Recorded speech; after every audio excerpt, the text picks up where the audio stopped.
Assalamualaikum warahmatullahi wabarakatuh.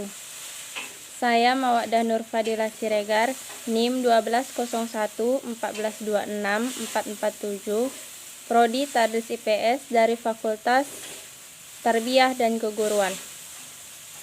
Mata kuliah Pendidikan IPS. Di sini saya akan menjawab soal-soal UAS yang telah diberikan oleh Bapak untuk menguji kemampuan kami. Soal pertama yaitu jelaskan kontribusi atau sumbangan mata kuliah pendidikan IPS dalam mengembangkan keilmuan dan kepribadian mahasiswa program studi Tadris IPS Universitas Islam Negeri Sultan Syarif Qasim Riau. Yang pertama-tama di sini saya akan menjelaskan terlebih dahulu apa itu pendidikan IPS ataupun ilmu pengetahuan sosial. Ilmu pengetahuan sosial ataupun IPS adalah program pendidikan yang memiliki bahan pendidikan dari berbagai disiplin ilmu, sosial, dan humaniti, ataupun ilmu pendidikan sejarah, yang diorganisir dan disajikan secara ilmiah dan psikologis untuk tujuan pendidikan yang berlandaskan Pancasila dan kebudayaan Indonesia. Nah, dengan belajar ilmu pendidikan IPS ini mampu menimbulkan jiwa sosial nasional dalam diri mahasiswa yang mengajarkan untuk bersikap saling membantu di dalam masyarakat, menumbuhkan jiwa musyawarah dan saling menghargai pendapat satu sama lain. Dengan ini, mahasiswa akan memiliki kepribadian yang baik di masyarakat.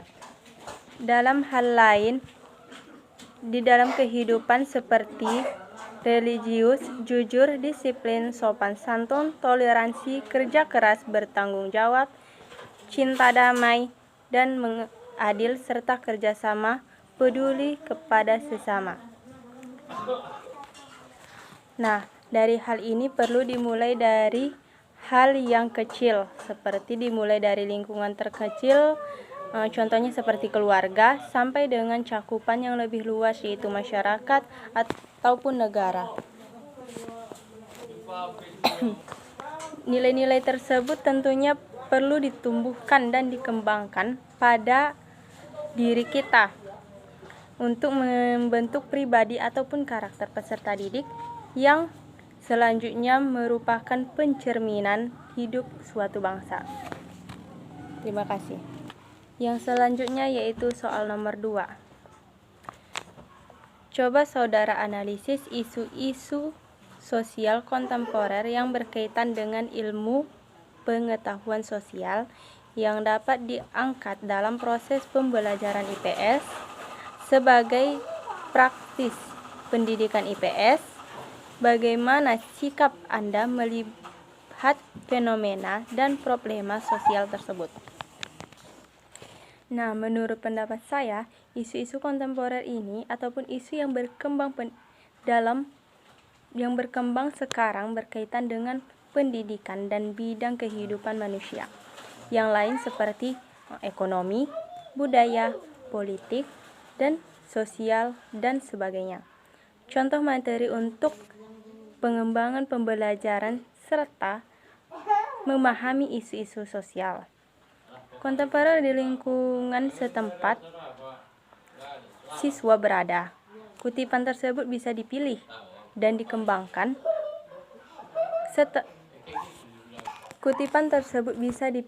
dikembangkan oleh guru sejarah di tingkat SMP ataupun tingkat SMA, terutama ketika sedang mengembangkan proses pembelajaran IPS berbasis kompetensi dengan menggunakan isu-isu kontemporer yang terjadi secara lokal maupun nasional. Selanjutnya yaitu soal nomor 3. Tujuan akhir pendidikan adalah memberikan kemampuan kepada peserta didik untuk melalui 2 strategi, konsep dan yang dipelajarinya. Karena itu harus diimplementasikan melalui 2 strategi, yaitu pendidikan sebagai transfer of knowledge dan pendidikan sebagai transformation of evaluation. Deskripsikan kedua strategi tersebut dan berikan contoh implementasinya. Transfer knowledge dan transfer of value. Transfer knowledge adalah mentransfer ilmu pengetahuan dan pemahaman, sedangkan transfer of value adalah mentransfer nilai-nilai moral dan kebaikan. Setiap pengajar seharusnya mempunyai dua tujuan ini di dalam pembelajaran, sehingga diklat tidak saja mencetak orang-orang yang pandai, tetapi juga mencetak orang-orang yang bermoral dan berpendidikan. Nah, di sini terlebih dahulu saya akan menjelaskan contoh transfer knowledge. Misalnya, di kelas dia belajar tentang bangun datar seperti segitiga, segi empat, lingkaran, dan sebagainya. Kemudian di rumah, ia akan membuat kotak atau kotak kertas untuk pembungkus hadiah ulang tahun. Nah, untuk mengetahui berapa lebar kertas karton yang ia butuhkan, ia menggunakan pemahamannya yang ia dapatkan saat belajar dalam menghitung lebar dan luas bangun ruang. Di saat contoh yang kedua, yaitu seperti di saat seorang anak menggunakan pemahamannya tentang cara mencuci tangan yang dipelajari di sekolah dan kehidupan sehari-hari. Nah, misalnya ia hendak makan pagi ataupun makan siang. Kemudian ia melakukan mencuci tangan dengan baik seperti yang diajarkan di sekolahnya tersebut, ataupun yang diajarkan oleh gurunya di dalam ruangan kelas. Kemudian, saya akan menjelaskan tentang contoh transfer of value. Nah, contoh transfer of value ini seperti si A sedang mengangkat meja. Dalam hal ini, si A kesulitan dalam mengangkat meja dengan sendirian. Kemudian, si B membantu si A untuk memindahkan meja tersebut. Nah, dalam hal ini, si C melihat apa yang dilakukan oleh si B di dalam membantu si A untuk memindahkan meja. Dalam kemudian beberapa jam ataupun beberapa hari kemudian, si C melakukan apa yang dilakukan oleh si B, yaitu membantu seseorang untuk meringankan bebannya ataupun meringankan apa yang susah yang dilakukan oleh satu orang. Dalam hal ini, dia sudah mengerti dan mentransfer, yaitu transfer of value, yaitu sikap moral dan juga kebaikan. Soal yang nomor 4 yaitu mengapa ilmu-ilmu sosial cenderung dikelompokkan sebagai of science jika dibandingkan dengan ilmu alam. Berikan penjelasan Anda dengan memberikan satu contoh konkret dan upaya mengeliminasi dampak buruk dan pengelompokan tersebut terhadap kajian IPS. Ilmu pengetahuan sosial disebut dengan soft science terutama karena fokus kajiannya, yakni kehidupan sosial manusia, adalah cair, tidak mudah untuk diamati, dan sulit diukur secara tepat dengan instrumen laboratorium. Karena ilmu-ilmu sosial mengacu pada masyarakat, meskipun IPS dan IPA itu saling berkaitan, tapi lebih cenderung atau masuk pada kesosialan. Pada dasarnya, antara IPS dan IPA itu saling membutuhkan, IPA dengan alamnya dan IPS dengan sosialnya. Apabila saling dibedakan, maka negara tidak akan maju. Ilmu sosial itu berkembangnya sangat lambat karena kesulitan dalam pengamatan, tidak seperti halnya ilmu alam yang mampu mengamati gejala alam secara dekat dan langsung lewat media indera. Ilmu pengetahuan alam membatasi dirinya dengan hanya membahas gejala-gejala yang dapat diamati, sedangkan ilmu sosial ataupun ilmu pengetahuan sosial adalah ilmu yang membatasi diri pada gejala kehidupan manusia, baik itu gejala yang bersifat fisik ataupun bukan. Contoh kaitan dengan mata pelajaran IPS dan IPA, bahwa asal SDA misalnya seperti laut yang menyimpan kekayaan alam baik itu hewan dan tumbuhan dapat menghasilkan pekerjaan bagi manusia, misalnya seperti nelayan, petani garam, petani rumput laut, dan lain sebagainya. Pada kekayaan alam yang terdapat di hutan juga dapat dimanfaatkan oleh manusia. Dengan tanahnya yang subur, manusia dapat melakukan kegiatan bercocok tanam, berkebun, dan kemudian menghasilkan yang dapat dijual di pasar oleh pedagang. Yang selanjutnya saya akan membacakan soal nomor 5 dan menjawabnya. Soal nomor 5 yaitu, coba saudara uraikan serta jelaskan tentang strategi pembelajaran nilai dan keterampilan sosial dalam pendidikan IPS. Pertama saya akan menguraikan tentang apa itu baik buruk.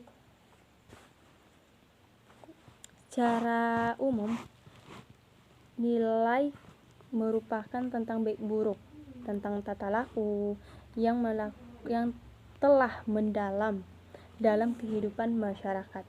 Nilai merupakan pencerminan budaya suatu kelompok masyarakat.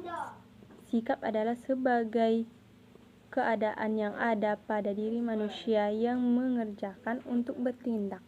Sikap menyertai manusia dengan perasaan-perasaan tertentu dalam menanggapi objek, dan semua itu terbentuk atas pengalamannya. Nah, dapat kita simpulkan bahwa secara sederhana penilaian sikap dan proses pembelajaran di sekolah dapat diartikan upaya sistematis dan sistemik untuk mengukur dan menilai perkembangan siswa sebagai hasil dan proses pembelajaran yang telah dijalaninya. Nilai-nilai itu antara lain seperti adanya kasih sayang, rasa tanggung jawab, dan keserasian hidup. Adapun keterampilan sosial mempunyai fungsi sebagai sarana untuk memperoleh hubungan yang baik dan berinteraksi dengan orang-orang lain. Contohnya seperti melakukan penyelamatan lingkungan, membantu orang lain, kerjasama, mengambil keputusan, berkomunikasi, serta wirausaha dan partisipasi.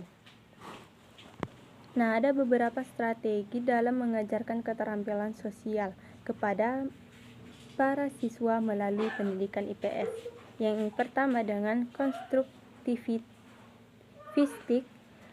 menempatkan siswa sebagai mitra pembelajar dan mengembangkan materi pembelajaran dapat digunakan oleh guru IPS dalam mengembangkan keterampilan sosial. Yang kedua yaitu dengan cooperation learning ataupun pembelajaran kooperatif. Melalui pendekatan ini, guru IPS dapat melatih siswa melalui praktek yang nyata mengenai kemampuannya, sikap dan perilaku kerjasamanya, sikap, perilaku, dan kemampuan kerjasama di antara kelompok siswa yang majemuk ataupun etnis, agama, gender, budaya, dan lain-lain. Yang selanjutnya yaitu dengan inquiry, yang merupakan salah satu strategi pengajaran dapat dipilih oleh guru IPS dalam mengembangkan keterampilan dan intelektual. Dengan demikian, keterampilan memperoleh informasi baru berdasarkan pengetahuan mengenai informasi atau pengalaman mengenai informasi atau pengalaman belajar sebelumnya merupakan kondisi baik untuk mengembangkan keterampilan yang terkait dengan penguasaan informasi. Soal yang keenam, yaitu jelaskan serta uraikan latar belakang lahir dan berkembangnya IPS di Indonesia dan bandingkan dengan pendidikan IPS di luar negeri. Sejarah perkembangan IPS di Indonesia ini diawali dengan perkembangan IPS di luar negeri, yaitu negara Amerika Serikat. Perkembangan konsep dasar IPS di Indonesia ini sangat sulit karena ada beberapa alasan. Yang pertama itu karena belum adanya lembaga profesional di bidang pendidikan IPS seperti halnya di Amerika, yaitu NCSE. Sulit dan banyak menemukan kendala, lebih bergantung pada pemikiran individual dan bersifat individualistis atau kelompok. Lembaga yang dimiliki Indonesia saat ini yaitu HISPC ataupun Himpunan Sarjana Pendidikan IPS Indonesia. Istilah IPS pertama kali muncul dalam Seminar Nasional tentang Civic Education tahun 1972 di Tawangmangu, Solo. Nah, menurut laporan, seminar tersebut menghasilkan 3 istilah baru yang muncul digunakan secara bertukar, yakni yang pertama adalah pengetahuan sosial, yang kedua yaitu studi sosial ataupun ilmu hanya dijadikan dalam kondisi tertentu karena yang harus dikembangkan yaitu ilmunya. Yang ketiga yaitu ilmu pengetahuan sosial. Pada tahun 1972 sampai dengan tahun 1973, konsep IPS untuk pertama kalinya masuk ke dalam dunia persekolahan, yakni dalam kurikulum proyek perintis ataupun sekolah pembangunan yang disingkat dengan PPSP ataupun IKIP Bandung. Hal ini terjadi karena pemikir dalam seminar seperti Ahmad Sanusi, Numan Somantri berperan sebagai anggota pengembang kurikulum. Dalam kurikulum tersebut digunakan istilah pendidik kewarganegaraan yang di dalamnya terdapat sejarah di Indonesia, ilmu bumi Indonesia yang diartikan sebagai pengetahuan kewarganegaraan. Sekian jawaban dari saya. Saya akhiri dengan Assalamualaikum warahmatullahi wabarakatuh.